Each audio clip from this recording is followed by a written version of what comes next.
Chers élèves de 5e année, nous voilà encore une fois ensemble pour une séance de français.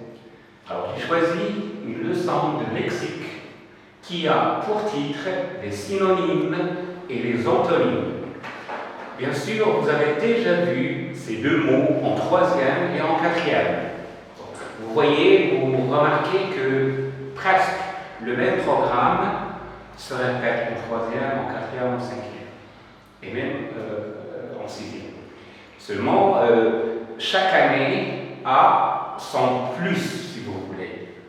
Alors aujourd'hui, nous allons voir les synonymes et les antonymes, et comme d'habitude, j'ai choisi dans la présentation deux phrases, et à partir de ces deux phrases, on va voir, on va étudier si vous voulez, on va expliquer la leçon. Je lis la première phrase. Le tintamarre ne me laisse pas dormir. Le tintamarre ne me laisse pas dormir. Et ne me posez pas la question, monsieur, qu'est-ce que ça veut dire le tintamarre? Nous allons le voir après. C'est vous, automatiquement, qui allez donner un mot qui veut dire la même chose. Quand on dit qu'est-ce que ça veut dire un mot, eh bien on cherche un synonyme, on cherche un autre mot qui a presque le même sens, qui a un sens proche. Rappelez-vous, je vous ai dit combien de fois que dans la langue française, il n'y a pas un synonyme exact, précis. Il y a toujours des synonymes qui ont un sens voisin, un sens proche, et non pas précis, exact. Donc, le tintamarre ne me laisse pas dormir. Pour trouver ce que ça veut dire le tintamarre, je vous pose la question suivante. Qu'est-ce qui ne me laisse pas dormir? Bien sûr, vous avez donc trouvé le synonyme de tintamarre. Ça veut dire le bruit.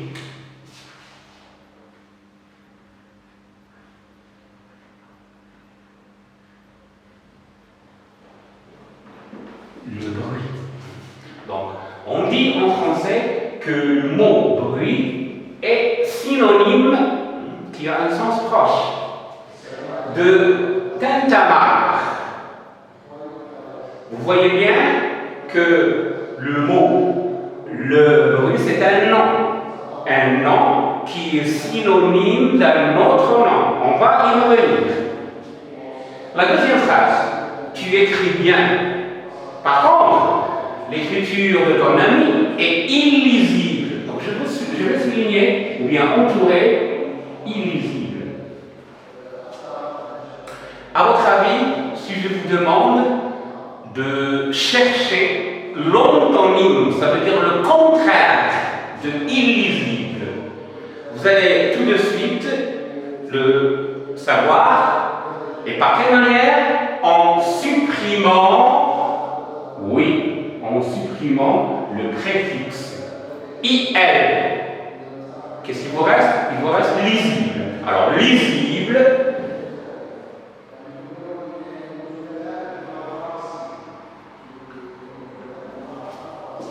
et le contraire est l'antonyme de illisible. Comment j'ai obtenu illisible? Comment j'ai obtenu l'antonyme de lisible? En ajoutant quelque chose, en ajoutant un préfixe. C'est ce qu'on appelle, bien c'est ce qu'on a déjà vu, les mots dérivés. Les mots dérivés, les mots formés à partir d'autres mots en ajoutant les préfixes, etc. Lisible est l'antonyme de illisible.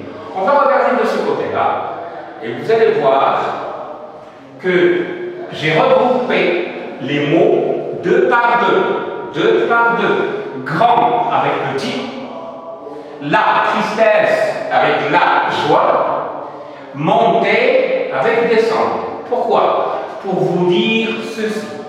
Quand on vous demande un antonyme, quand on vous demande un synonyme, il faut toujours chercher cet antonyme ou bien ce synonyme dans la même classe grammaticale. Je répète, dans la même classe grammaticale.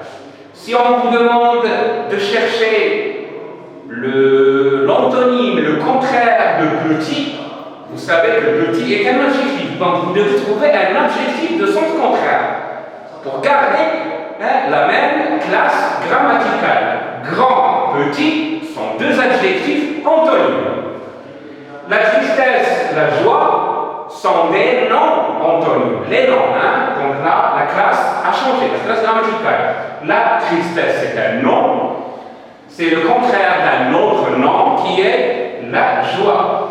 La montée, c'est le contraire de descendre. La classe grammaticale a changé. On ne parle plus d'adjectifs ou de noms, on parle de verbes. Donc, monter et descendre sont deux antonymes, mais de la même classe grammaticale.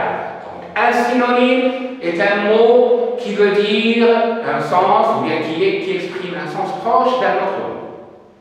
Un antonyme est le contraire d'un autre mot. Dans les synonymes et les antonymes, on doit toujours faire attention à la classe grammaticale. Dernier détail dans cette leçon, j'ai choisi ici le verbe battre. Regardez bien.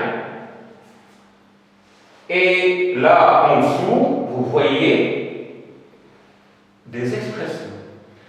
Battre le fer. Qu'est-ce que ça veut dire de battre le fer? Battre un adversaire. Battre quelqu'un. Battre les œufs dans la cuisine. Battre la campagne. J'ai donné cet exemple pour vous dire ceci.